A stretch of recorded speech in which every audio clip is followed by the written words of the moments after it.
Welcome back to lesson 8, part 3. So this is our conclusion. So we went through in part 1 a review of the 4 pillars and where we found them in chapters 1 through 7. And then we worked through verses 1 through 7. And once again saw where God is reminding us of his covenantal love for his people within this metaphor of marriage. So we're going to pick up, though, in chapter 8, verse 8 and 9. We have a little sister, and she has no breasts. What shall we do for our sister on the day when she is spoken for? If she is a wall, we will build on her a battlement of silver. But if she is a door, we will enclose her with boards of cedar. All right, so I will tell you that these verses have been plaguing me this entire study. Like, as I've been reading through, I'm like, these verses are so hard to understand. But the thing about wrestling with something, when we finally do have some clarity on what the Lord is trying to teach us with it, with these hard passages, is just builds my heart with thanksgiving, especially as a teacher. Like, oh, great. Thank you, Lord, for showing up, because I was like, how, what does it say? I don't know. And it seems kind of important, right? So the Lord and his kindness, once again, like the night before I'm supposed to teach, like, oh, okay, this is what the main point is. So let's talk first about who is talking. Once again, we have the others. This is the daughters of Jerusalem. So the only time the daughters haven't been the daughters when it said others, when those Shulamite boys came into town. But that's every other time we see the others, that is referencing the daughters of Jerusalem, which remember represent the church, the daughters of peace. Okay, so this is a pretty cool passage, even though at first it was like, what are they saying? So what do they have? So in verse 8, we have a little sister. So I know in my mind, anytime I have seen like coconuts or breasts, like I want to do the thing, right? But all this is saying is her age. She's little. She's real little. She hasn't gone through puberty yet. She does not understand anything about this world she's going to enter into when she does get her breasts, right? The way people treat women once they develop is totally different than when they're children. And what these sisters are saying is we need to lovingly prepare her for when, right? So we look at and we see that in verse 8. What shall we do for our sister on the day when she is spoken for? Like, she needs preparation. She needs to be taught. She needs to be discipled about what? About the 4 pillars, right? We had the warning up in this was in the same chapter. In verse 4, I adjure you, O daughters of Jerusalem, that you not stir up or awaken love until it pleases. This is the warning we've seen over and over again from this woman, that we need to be teaching our daughters. We need to be teaching our friends about these things, about how to live righteously. Why? Because it is important to her future. So much trauma and abuse happens to young girls. So much. Why? A lot of time because they haven't been well prepared, that people are going to try to take advantage of her. That they're going to sell it as just an activity, right? And rob her of something precious and hurt her deeply. So we have a responsibility, especially as women, to warn our daughters and sisters. So then we have this poetic metaphor that's a little bit hard to understand. Verse 9, if she is a wall. Now, in verse 10, we're going to see that she claims that she was a wall. So what do we know about her past? They grew in a journey of intimacy first. They didn't cross those lines in righteousness when they're dating. Remember, we talked about they went to public places. They were outside, that they were protecting themselves for falling into temptation. So the wall means living righteously, not doing certain things before the foundation of covenant. Okay, so they're saying here there's two paths that the sister can take. And they're not judgy about either, right? There's no condemnation for either path. So I want to start with that. Okay. If our sisters, especially out of ignorance, have fallen into the trap of the world, we need to lovingly guide them to righteousness, not condemnation, fear, shame. Okay. I should have looked up stats of sexual abuse in young girls, but I didn't, but I know it's really high. So we have these two scenarios. There can be a woman that's a wall, that she's been protected, she's been well loved, she's been trained, and she's lived in righteousness. But then we have other sisters, daughters that, for whatever reason, their own fallings, shortcomings, or taken advantage of, are described as a door. There's hope in both. There's encouragement and responsibility from the sisters of Jerusalem in both cases. Okay, so first case, if she is the wall, so if she has been raised up in righteousness and has been able to abstain from things she shouldn't have, what are they going to do? It says they're going to build upon that. Okay, so both individuals are going to receive discipleship. So if she's already the wall, we're going to build upon that with what? Battlement of silver. Now, for those of you that did the Exodus study with me, we talked a lot about silver in the tabernacle. And we remember our audience here is Old Testament believers. So they would have had this understanding of what we call the atonement or the silver tax. Okay, so silver was pointing to people to the atonement. So for those of you that do live righteous lives, that were a wall, we're going to keep heaping what on you? Silver. Reminding you of what? Jesus paid it all. All to him I owe. That I'm not going to get puffed up because I was the wall in self-righteousness. But that is all the work of the Lord. And keep pointing them to Jesus. Keep pointing them to the cross forever. Now, for those of the sisters that aren't as fortunate, they have, like I said, either by their own sin or out of ignorance,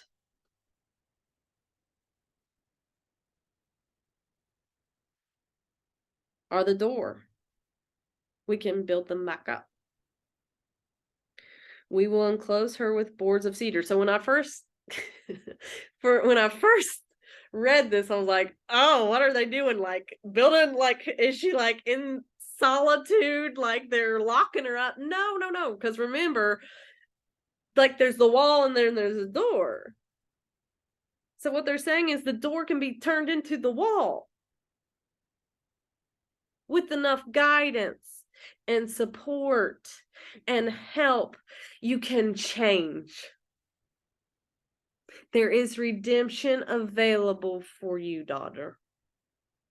It's not too late. Okay. And if you're listening to this, there's hope in Jesus for healing. That he's enough. That what others took, he can fix. And I want you to know that. And for us who are walking with others, especially young women, like, let's take this into our hearts that this is something the Lord has entrusted us to do, specifically as women, right? These conversations, a lot would be inappropriate for a man to talk about, right? How to dress your body. Be really weird. This is things we are put in charge of. Okay? And we can do it. We can talk about hard things, right? This whole book has been me talking about hard things. We can do that. We can do it. Let's do it prayerfully and gently and lovingly. All right. Here we go. Verses 10 through 12. I was a wall, and my breasts were like towers. Then I was in his eye as one who finds peace. Solomon had a vineyard at Baal Hamon. He let out the vineyard to keepers. Each one was to bring for its fruit 1,000 pieces of silver. My vineyard, my very own, is before me. You, O Solomon, may have the 1,000, and the keepers of the fruit 200. All right, ending there. So here she says, like, I was the wall, right? I was a tower. I did not compromise. And how did the spouse find this? He found it as one who finds peace. Not because she's better. I want to just put that out there. But because she's chosen better. Does that make... Let me explain a little bit. So remember our 4 pillars: journey of intimate knowing, foundation of faithfulness. So with this man, this woman has been building this foundation of faithfulness for forever. Why? Because I have not given into desires. I have not fallen into the traps of unfaithfulness even before I promised you anything. And this brings peace. Now, is it a surefire thing that a person that had always been non-active before marriage would stay that way after? No, a lot of individuals will fall into temptation in marriage, even though they did not do that before marriage. It's not a sure thing, but it's way less likely, isn't it? And so that's something that righteousness does. Righteous living brings peace to everyone around you. And it's a good thing. It's a good gift to give others peace. I'm a trustworthy person. I'm responsible. I have self-control. Me and Mike have been working a lot on being a person of self-control.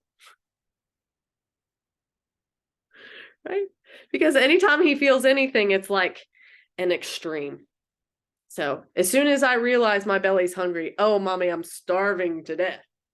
No, you're not. Okay.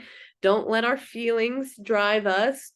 We are people of self-control. Now, when you do know you're hungry, ask me for a sandwich, but don't burst into tears. You're not going to die, right? I think I got off on a tangent. Where am I? Okay. So, but being a people of self-control, it's a fruit of the Spirit. So it doesn't come from you either. It's leaning in on the Lord, but that brings peace to those around us. All right. Then we have this illustration of the 2 vineyards. So let's set it up, because this was hard for me to process. So we have Solomon, who it's not really referring to her husband with this. What it's referring to is that Solomon is king and his vineyards are far superior, like lavish gardens.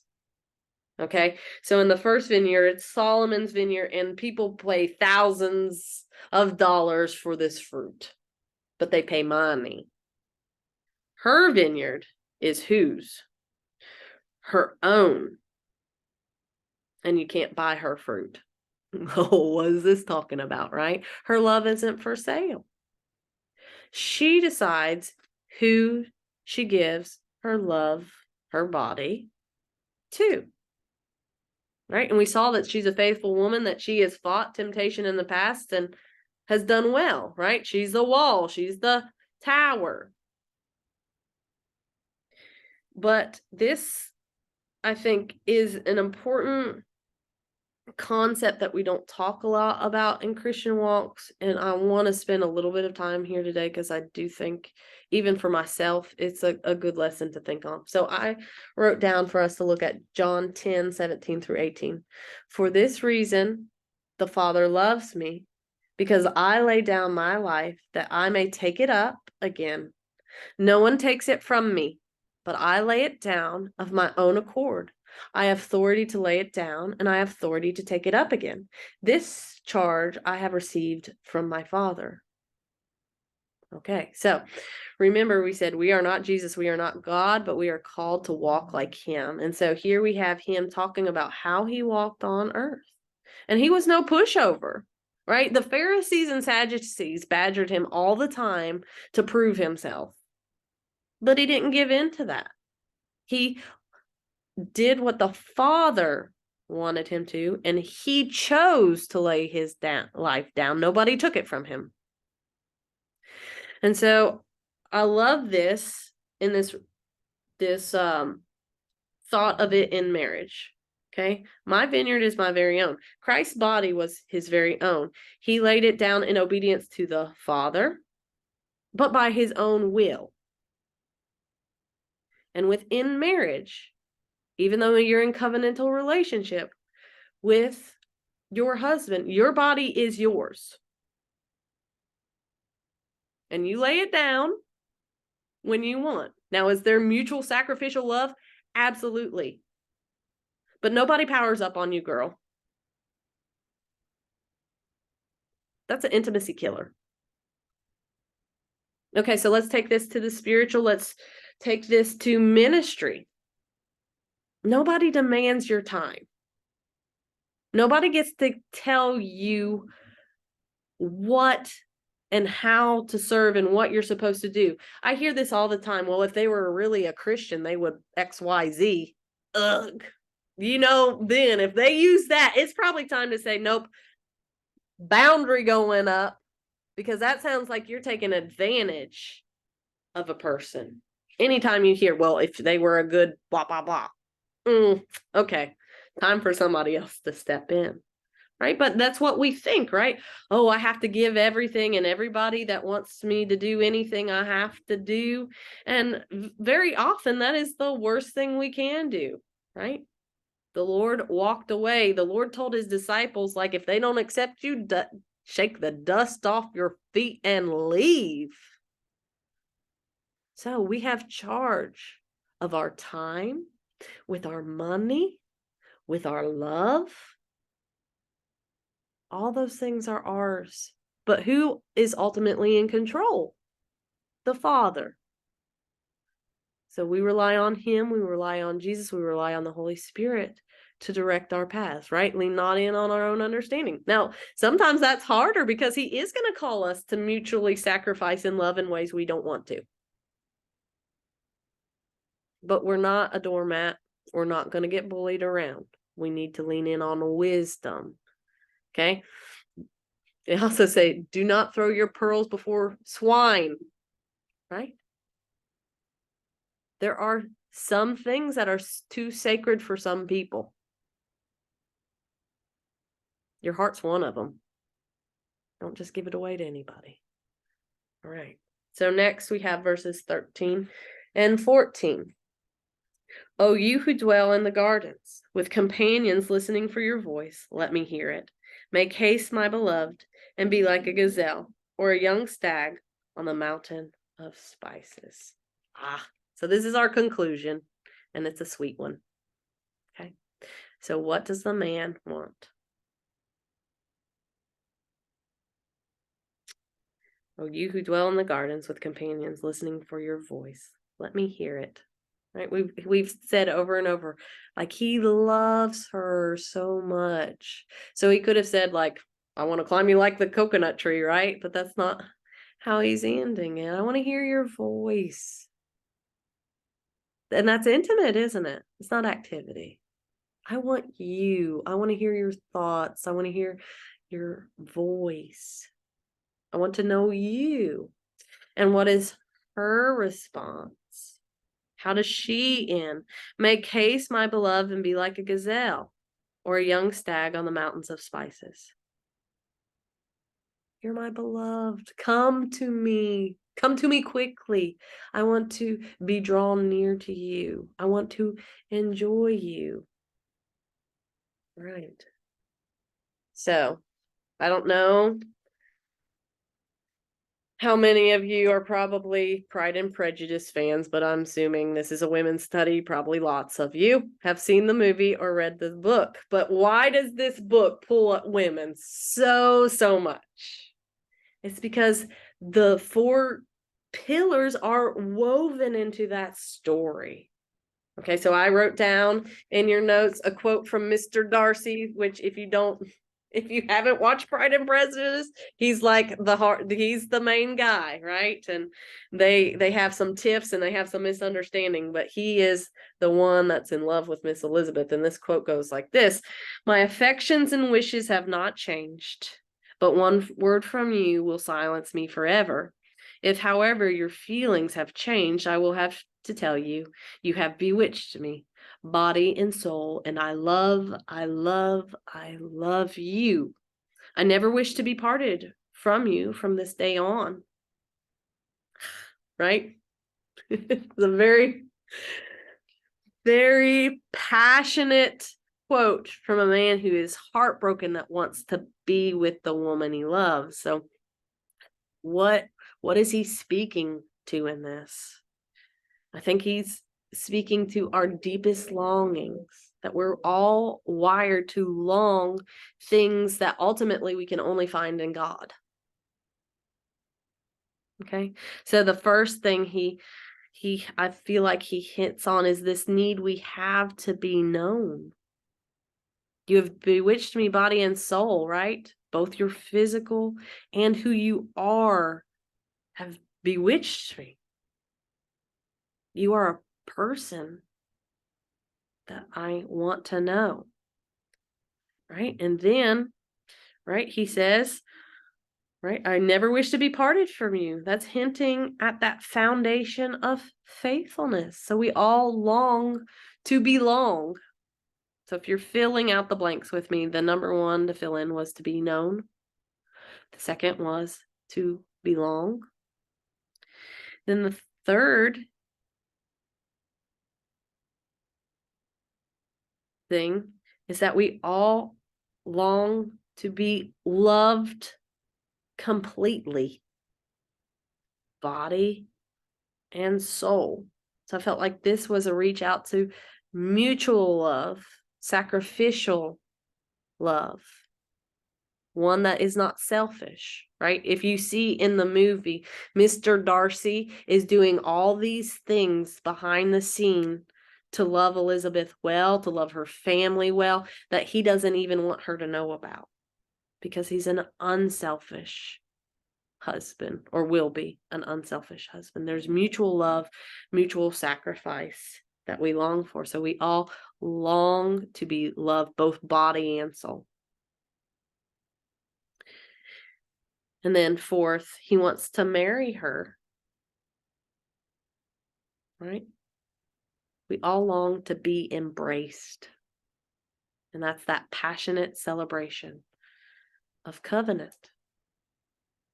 All right. So while these things can be fulfilled in marriage, they are fulfilled in God. I want us all to hear, because not all of us are married, but all of these things we long for in the physical world now. And I want you to know that all these things can be fulfilled outside of sexual relations. Okay? God, whether he called us to singleness or marriage, we need these things outside of marriage as well. Okay? We need to be known. We need to have a family of believers who know us. That's why all of these things like COVID and isolation just wrecked us, right? Because we could hide, right? And tragically, we are seeing a lot of effects of hidden sin starting to come out. Okay.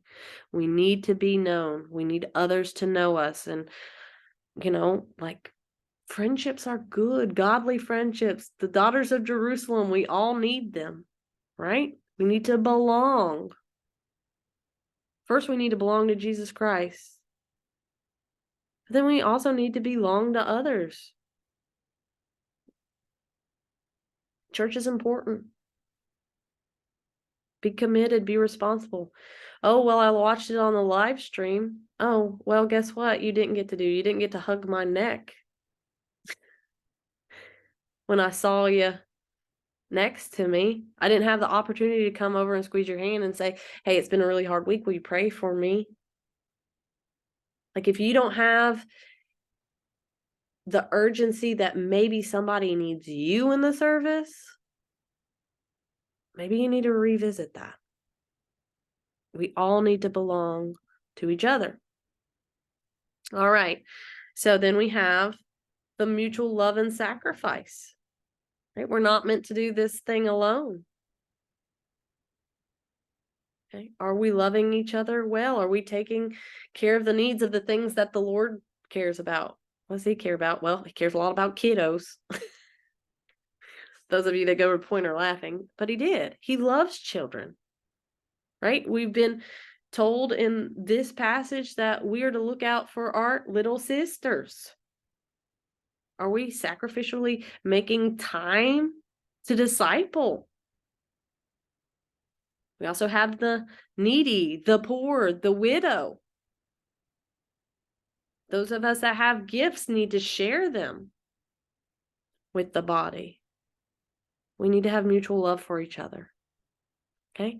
And then we need to embrace. Okay?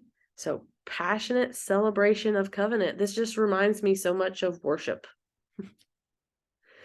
So let's talk about this a little bit, because it's hard to understand, because in marriage it's very much has activity involved, but so should your faith. Your faith should not be judged on the activities, but your faith should be active. The activities should lead you closer to intimacy. Intimacy being the goal, not the activity. Okay? So, how do we do that? Well, first of all, there needs to be some passion in you about stuff. So some things I've put down is there exuberant worship present in my life? Am I bringing some emotion into my worship? If my worship is emotionalist, there is an intimacy problem. Am I passionately serving with my gifts? Your brothers and sisters need you. Are you serving? Right? We're not meant to be a leech on the church. We're to give back. We're supposed to be a body part. What part are you? Go do it with passion and love others well. Right? Do we have honest confession? Are we repentant? Or are we holding areas back? So those are ways to be embraced, to grow in passionate celebration or covenant. The biggest thing is what the women did when the woman was sick. They asked her, well, who is your beloved? And she went on this rampage of everything that she loved about him. And then they asked, where is he? She said, at the garden. And they said, go draw near. So how do we do that? Well, we need to be looking for who he is in the Word of God. That's why when we study, we look for the attributes of God first, because the Bible is about him revealing himself to us.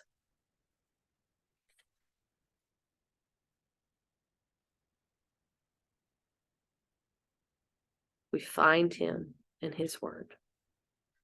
So those are ways to build passion into your worship. I'm going to end with Song of Solomon 2:16. My beloved is mine, and I am his. I hope that that is the main thing that you've learned, is that you have all of Jesus, and he is worthy of having all of you. All right. Thanks for being with me. See you guys soon.